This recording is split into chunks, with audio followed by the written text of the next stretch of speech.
यदि कोई उसमें डायरेक्शन देती है। अभी बात ये हुई कि ये अधिकारियों के जो रिश्तेदार हैं उसकी भर्तियां हुई है, इसमें कोई आरोप तो लगा नहीं है, लेकिन इसमें भी यदि कोई गाइड आता है उसकी जांच कराने के यदि निर्देश देते हैं, हम जांच करा लेंगे।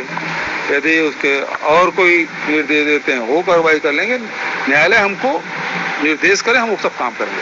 यही ननकीराम कंवर जी कोर्ट गए हैं और कोर्ट के जो आदेश है उसका हम लोग पालन करेंगे।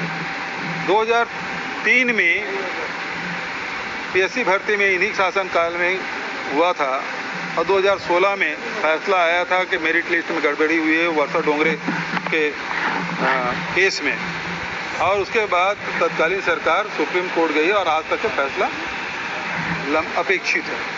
हरे कृष्णा दोस्तों, बहुत ही महत्वपूर्ण न्यूज़ के साथ आप सभी का स्वागत करता हूं। आज हम बेसिकली 3 मुद्दे पर बातचीत करने वाले हैं, जहां पे शिक्षक भर्ती, इसके साथ ही पुलिस भर्ती और इसके साथ ही पीएससी के हाल ही में जो चर्चा है वो अब आ चुका है राष्ट्रीय लेवल पर। और ये एक छत्तीसगढ़ के युवा के बारे में अगर आप सोच के देखेंगे कि एक बड़ी संस्था का इस प्रकार से राष्ट्रीय लेवल पे आना, उनके मनोबल पर क्या प्रभाव पड़ता है, ये तो देखने को ही बनता है। फिलहाल बात करते हैं एसआई भर्ती पर। तो 122 याचिकाओं पर हाईकोर्ट में जो है सुनवाई हुई है और सीलबंद लिफाफे में सरकार ने कोर्ट को जो रिपोर्ट है वो सौंप दी है। देखिए, अगर बात करें तो 122 याचिकाकर्ताओं पर गुरुवार को सुनवाई हुई और राज्य सरकार ने सीलबंद लिफाफे में रिपोर्ट जो है वो कोर्ट को प्रस्तुत कर दी है। और कोर्ट को प्रस्तुत करने के बाद कोर्ट ने फैसला जो है उसको सुरक्षित रखा है और फैसला सुरक्षित रखने के बाद जो है अब जो है इस पर निर्णय होगा। और यहाँ पे देखने वाली बात है कि अब जो सरकार और कोर्ट के बीच क्या होता है, लेकिन ये जो कुछ भी होगा लगभग 122 याचिका लगना अपने में एक बहुत ही विवादास्पद भर्ती का बयां करता है कि इस प्रकार की भर्ती छत्तीसगढ़ में पहली बार हुई जहां पे 122 याचिकाएं हुई। दूसरी तरफ अगर वहीं पे हम शिक्षक भर्ती की बात करें तो शिक्षक भर्ती में भी जो है कहीं ना कहीं चीज़ें सही नहीं हो रही है। भूतपूर्व सैनिक कोटे के चलते 83 अभ्यर्थियों की नियुक्ति रोक दी गई है। वहीं पे जो है शिक्षक पद के लिए तीसरी काउंसलिंग आज से प्रारंभ की जा चुकी है। शिक्षक भर्ती प्रक्रिया को लेकर उठ रहे हैं सवाल। आरक्षित वर्ग के अभ्यर्थियों ने जताई गड़बड़ी की आशंका। यहाँ पे बताया गया है कि 83 अभ्यर्थियों की नियुक्ति को भूतपूर्व सैनिकों के कोटे से चलते जो है वो रोक दी गई है। ओबीसी और आरक्षित वर्ग के अभ्यर्थियों ने भर्ती में गड़बड़ी की आशंका जताई। बस्तर और सरगुजा संभाग के जिलों में रिक्त पदों पर भर्ती प्रक्रिया चल रही है।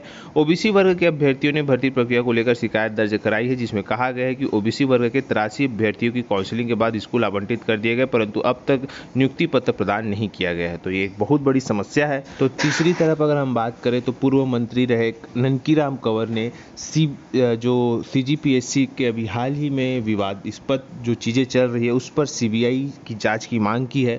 अब ये देखने वाली बात है कि यहाँ पे राज्य सरकार स्वयं ही जांच करके स्वयं ही रिपोर्ट देगी, तो इस रिपोर्ट में क्या रहेगा कि ये सिर्फ खाना पूर्ति रहेगी।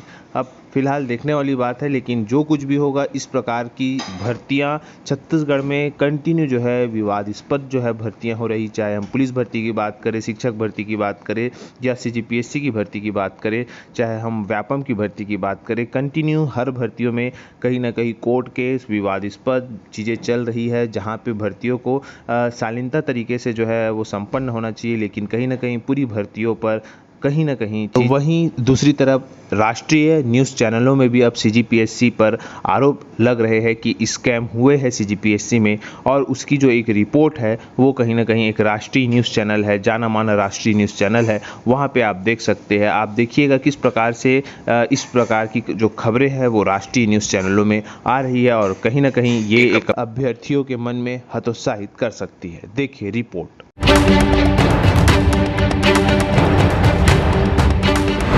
एबीपी न्यूज के पास छत्तीसगढ़ में डिप्टी कलेक्टर के पद पर नियुक्ति की पूरी वो लिस्ट है जिसको लेकर विवाद है।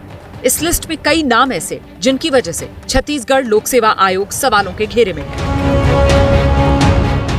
विवाद 18 लोगों की नियुक्ति को लेकर है।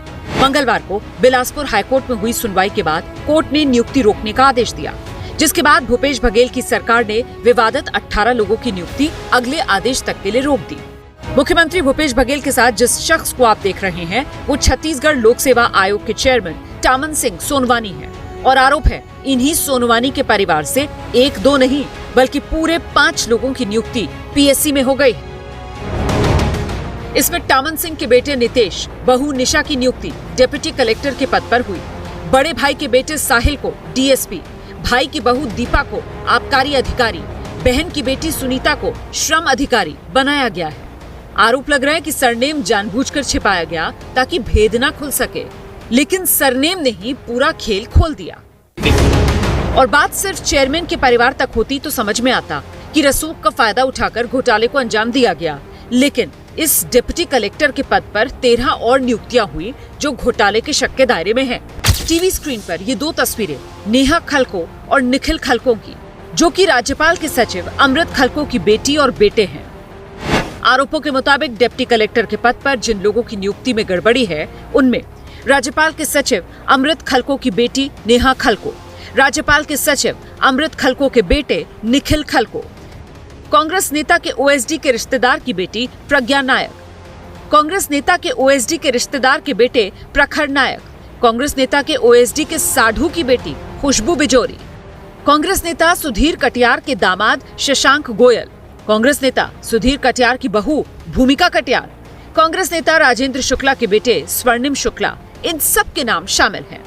इसके अलावा द लल्लन टॉप शो एक राष्ट्रीय लेवल का न्यूज़ है और उस पर भी कहीं ना कहीं ये जो न्यूज़ है सीजीपीएससी घोटाला क्या है, चेयरमैन समेत कई ताकतवर लोगों की औलादों को डिप्टी कलेक्टर बनाने का आरोप, इस प्रकार के टाइटल से जो है उनकी वेबसाइट पे आया हुआ है, आप सभी भी देख सकते हैं। तो इस प्रकार की खबरें जो है छत्तीसगढ़ से संबंधित राष्ट्रीय न्यूज़ चैनलों में चल रही है, जहाँ पे एक अभ्यर्थी पूरा तन मन और धन लगा के एक कंपटीशन एग्ज़ाम की तैयारी करता है और उस प्रकार से जब ये खबरें को देखता है तो कहीं ना कहीं हतोत्साहित हो जाता है और इस पर कहीं ना कहीं सरकार को, कोर्ट को और संस्थाओं को सोचना होगा कि इसका भविष्य क्या होगा आने वाले समय में।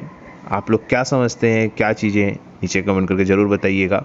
फिलहाल वीडियो यहीं तक। आशा करता हूँ कि आपको पूरी जानकारी समझ आई होगी। वीडियो समझ आया तो अच्छे से लोगों को शेयर करें, लाइक करें, सब्सक्राइब जरूर करें। वीडियो देखने के लिए आप सभी का बहुत बहुत धन्यवाद।